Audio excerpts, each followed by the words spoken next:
православна България. Благословието в образи, каквото в дълбоката си същност представлява иконографското изкуство, във всички негови форми и разновидности е една от най-обвинителните и най-силно въздействащи изяви на вярата и благочестието, на вкоренение в човешкото сърце порив към прослава на Твореца.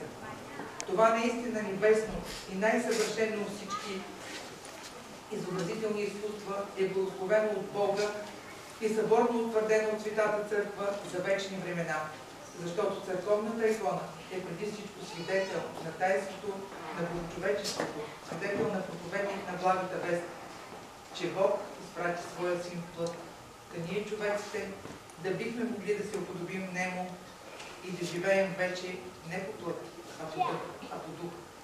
Нека дните на този иконографски събор бъдат благодатни и изпълнени с радост от взаимното обещание и взаимно обогатяване в тайните на православната иконография.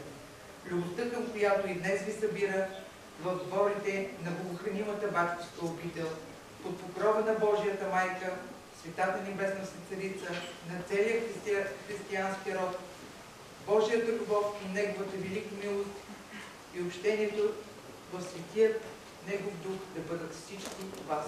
Даниил, Патриарх Български.